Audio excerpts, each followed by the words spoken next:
السلام علیکم ورحمۃ اللہ وبرکاتہ، نحمده ونصلی علی رسولہ الکریم، اما بعد فاعوذ باللہ من الشیطان الرجیم، بسم اللہ الرحمن الرحیم، رب اشرح لی صدری ویسر لی امری واحلل عقدۃ من لسانی یفقہوا قولی۔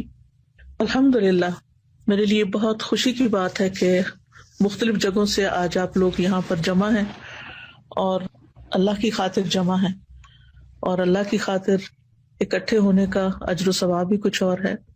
اللہ کی خاطر آپس کی محبت جو ہے وہ ایمان کا مضبوط ترین کڑا ہے، ایمان کی مضبوطی ہوتی ہے اس سے۔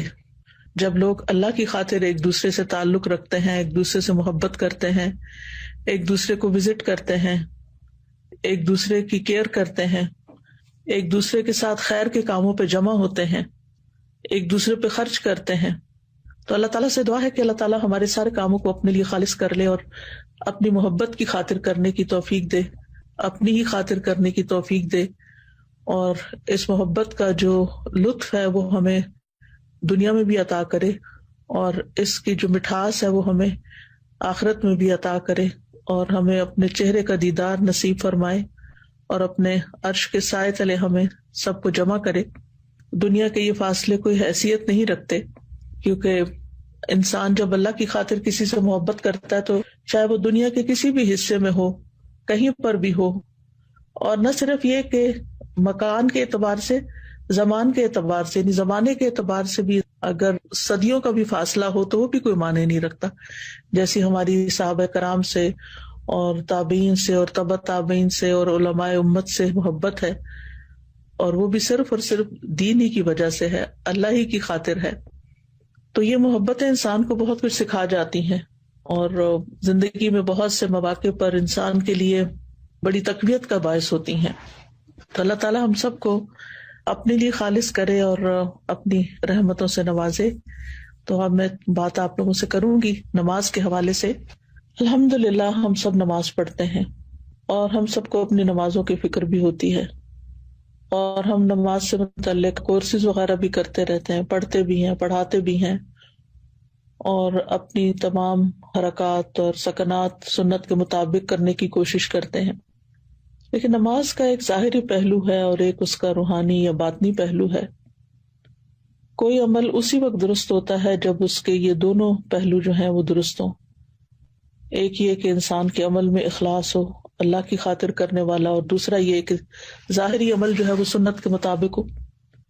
اخلاص کا تعلق ہمارے دل سے ہے اور ہماری نیت سے ہے، اور سنت کا تعلق ہمارے ظاہری اعمال سے ہے۔ تو الحمدللہ ہم سب نے کوشش کر کے، محنت کر کے اپنی نمازیں جو ہیں وہ سنت کے مطابق کرنے کی کوشش کی ہے۔ اپنا قیام، اپنا رکوع، اپنے سجود، ان تمام چیزوں کو بہترین سے بہترین کرنے کی کوشش کرتے رہتے ہیں۔ لیکن اس کے ساتھ ساتھ یہ بھی بڑا ضروری ہے کہ ہم اپنے اندر کو بھی مزید بہتر بنائیں، کیونکہ مجھے ہمیشہ اس بات کی بہت فکر رہتی ہے۔ میں اللہ تعالیٰ سے دعائیں بھی مانگتی ہوں کہ اللہ تعالیٰ میری نماز اپنی پسند کے مطابق کر لے، اور پھر جب یہ اللہ تعالیٰ کا فرمان پڑھتی ہوں کہ الذین هم فی صلاتہم خاشعون، یقیناً وہ مومن فلاح پا گئے جو اپنی نمازوں میں خشوع اختیار کرتے ہیں، تو کیا کروں؟ خیالات بھٹک جاتے ہیں اور ادھر ادھر کی سوچیں آنے لگتی ہیں اور فکر لگ جاتی ہے۔ کوشش کے باوجود بھی یہ بہت ہی کٹھن مرحلہ ہے، بڑی دشوار گھاٹی ہے جس کو عبور نہیں کر پائی۔ تو اسی سوچ کے تحت آپ لوگوں کے ساتھ دوبارہ کچھ باتیں شیئر کرنے لگی ہوں۔ بہت سال پہلے 90s کے اینڈ میں نے ایک لیکچر دیا تھا، نماز کیا سکھاتی ہے۔ اس کے بعد خشوع کے موضوع پر بھی کئی دفعہ بات کرنے کا موقع ملا، لیکن مجھے لگتا ہے یہ ایسا ٹاپک ہے کہ جس پر جتنی دفعہ بھی بات کی جائے اتنی ہی کم ہے۔ تو آج چند باتیں آپ کے ساتھ شیئر کروں گی تاکہ میری نماز بھی درست ہو جائے اور آپ کی بھی ہو جائے، اور اللہ سبحانہ وتعالیٰ اس کے اندر واقعی ایک ایسی کیفیت پیدا کر دے کہ جب نماز پڑھ کے اٹھے تو لگے کہ واقعی اللہ سے ملاقات کر کے آئے ہیں۔ تو سوال یہ پیدا ہوتا ہے کہ ہم اپنے رب عظیم کے سامنے کس طرح کھڑے ہوں نماز میں۔ تو رب کے سامنے کھڑے ہونے میں بندے کی دو حالتیں ہوتی ہیں، یعنی دو چیزوں کو انسان دیکھتا ہے۔ ایک اللہ سبحانہ تعالیٰ کے رب ہونے کی عظمت، اور دوسرے اپنے بندہ ہونے کی ذلت. یعنی اللہ عظیم ہے، بڑا ہے، بلند ہے، اور میں ایک حقیر بندہ ہوں. میں اس کے آگے جھک رہا ہوں، میں اس کے آگے کھڑا ہوں. اور وہ رب السماوات والارض ہے اور رب العرش العظیم ہے، اور میں عبد فقیر ہوں، محتاج ہوں، کمزور ہوں، فانی ہوں.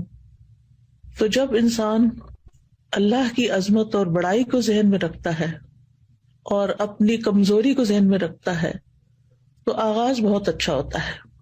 جب کبھی میں کائنات کے بارے میں پڑھتی ہوں، اس کی وسعت کے بارے میں، اس کی ہیبت کے بارے میں، کہ کس قدر ستارے اور سیارے اور کیا کیا چیزیں اللہ نے تخلیق کی ہیں اور کیا کچھ بنایا ہے. ایکچولی میں اپنے انسٹاگرام پر فالو کرتی ہوں ناسا کی سائٹ کہہ لیں یہ جو بھی، اور اسی طرح نیشنل جیوگرافک، لیکن نیشنل جیوگرافک اتنا فائدہ مند نہیں ہے.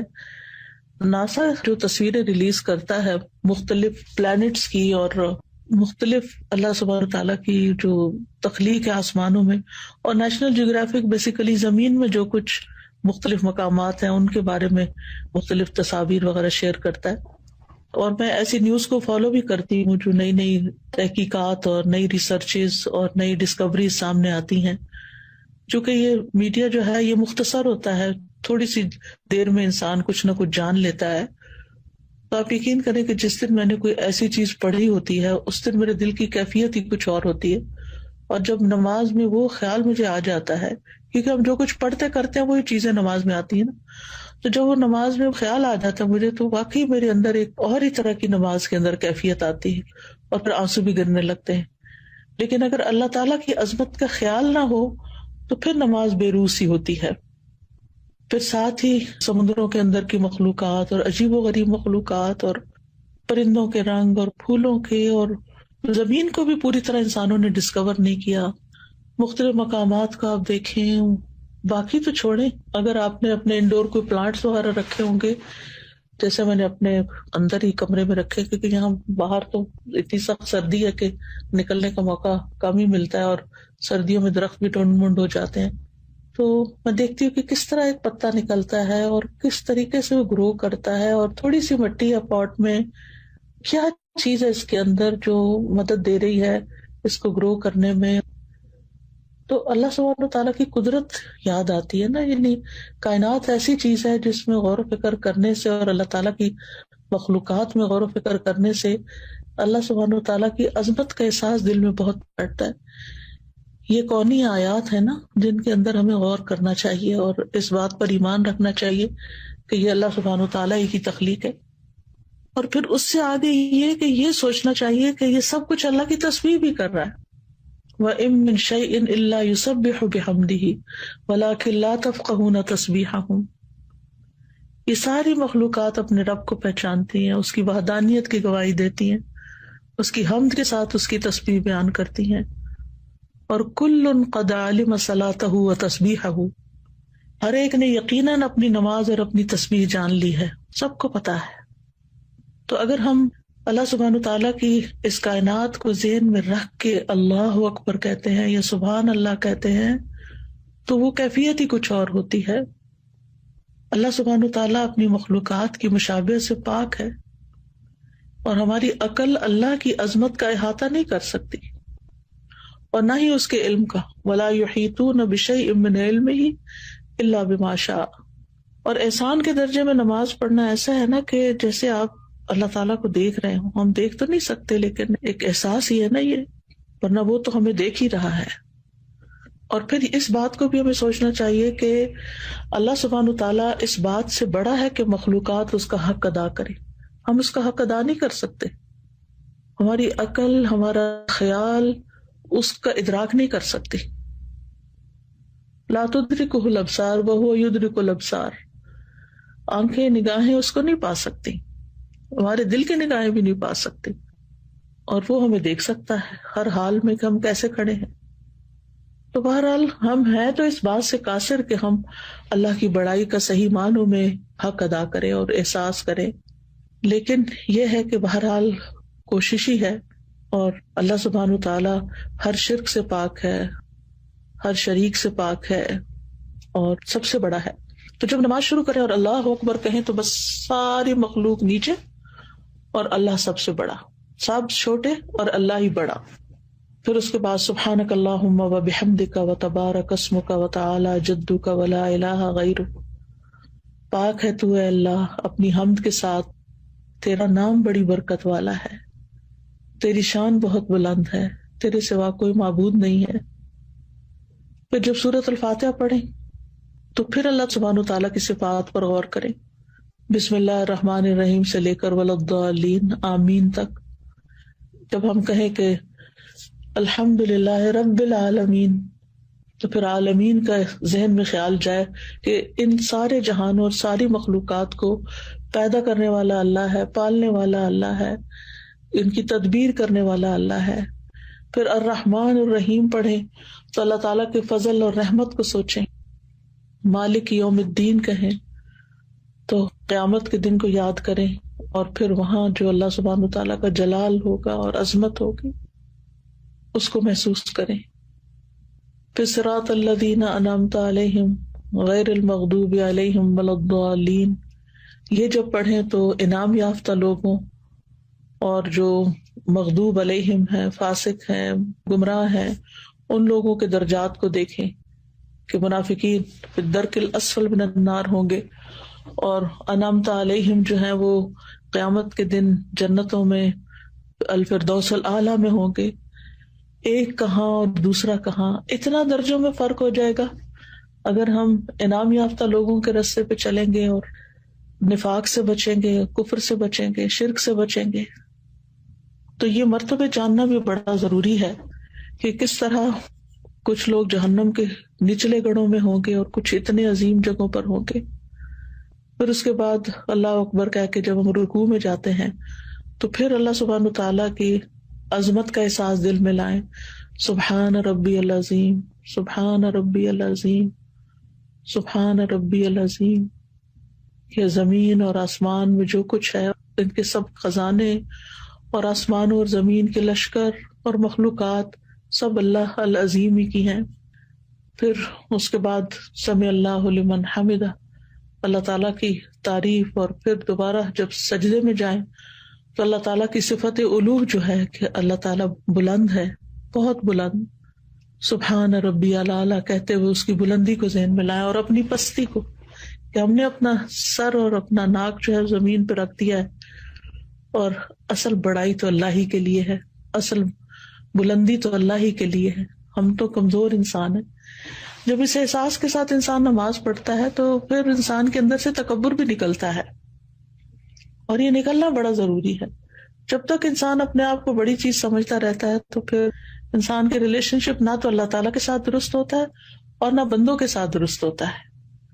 تو بہت ضروری ہے کہ ہم اللہ کی بڑائی دل میں پیدا کریں. جس دل میں اللہ کی بڑائی پیدا ہو جاتی ہے پھر وہ دنیا کی حقیر چیزوں سے متاثر نہیں ہوتا. دنیا کی کامیابیوں سے بھی اس کے دل میں کوئی بہت بڑی حسرتیں پیدا نہیں ہوتی کہ فلاں تو اتنا آگے چلا گیا دنیا میں اور میں پیچھے رہ گیا. کیونکہ اس کو پتا ہوتا ہے کہ میرے رب نے جو کچھ بنایا ہے آخرت میں ہمارے لیے، ہم سب کے لیے، وہ کہیں بڑا ہے اس دنیا کے حطام سے. پھر یہ کہ سجدے میں اللہ کے قرب کو محسوس کریں. رسول اللہ صلی اللہ علیہ وسلم نے فرمایا سجدہ کرتے ہوئے بندہ اپنے رب کے سب سے زیادہ قریب ہوتا ہے. یعنی اتنا نیچے ہوتے ہوئے اور اتنے چھوٹے ہوتے ہوئے پھر اتنا اللہ تعالیٰ قرب عطا کرتا ہے. سبحان اللہ، یعنی کتنی محبت اللہ کی دل میں پیدا ہو جاتی ہے. اور پھر اس وقت دعائیں کرنی چاہیے. نبی صلی اللہ علیہ وسلم نے فرمایا فَأَكْثِرُ الدُّعَاء، یعنی سجدوں میں کثرت سے دعا کیا کرو. پھر اسی طرح دوسری رکعت اور پھر تشہد میں اپنے گھٹنے زمین پہ رکھ کے انسان جب بیٹھتا ہے عاجزی کے ساتھ تو بہت بڑے بادشاہ کے سامنے ہم بیٹھے ہوتے ہیں. آپ دیکھیں کہ پہلے زمانے میں استاد کے سامنے بیٹھنے کا بھی طریقہ ہوتا تھا، جیسے جبریل علیہ السلام نبی صلی اللہ علیہ وسلم کے سامنے گھٹنے رکھ کے بیٹھے زمین پر. یہ ادب کا بیٹھنا ہوتا ہے. اور دنیاوی بادشاہوں کی یہ عادت رہی ہے کہ جب انہیں مختلف تحائف دیے جاتے ہیں یا ان کی تعریف کی جاتی ہے تو ان کے سامنے اسی طرح بیٹھا جاتا ہے اور بہت عاجزی کے ساتھ. تو اللہ رب العالمین جو ہے وہ تو سب سے زیادہ اس بات کا حقدار ہے کہ ہم اس کے لیے تحائف پیش کریں اور اس سے دعائیں کریں اور اس کی تعریف کریں. تو التحیات میں آپ دیکھیں کہ التحیات للہ والصلوات والطیبات، اسی لیے تو پڑھتے ہیں.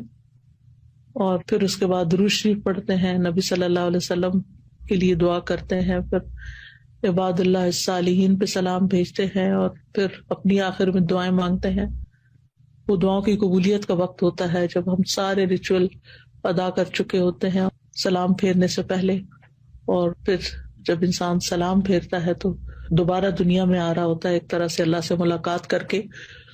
اور پھر اس کے اندر ایک حسرت بھی آتی ہے کہ کاش یہ نماز لمبی ہو جاتی، کاش یہ ملاقات لمبی ہو جاتی. کیونکہ انسان اگر اللہ تعالیٰ سے محبت کرتا ہے تو پھر اس کو جلدی نماز پڑھنے کی فکر نہیں ہوتی. یہ جو ہم جلد بازی کرتے ہیں نا، جیسے قید میں کسی نے باندھ دیا ہو اور پھر اٹھ جاتے ہیں ایک دم سلام پھیر کے. بعض لوگ تو جیسے بچے کر رہے ہوتے ہیں کہ ابھی لیفٹ سائڈ پہ وہ موڑ رہے ہوتے ہیں تو اپنے گھٹنے اٹھا لیتے ہیں اور کھڑے ہونے بھی شروع کر دیتے ہیں.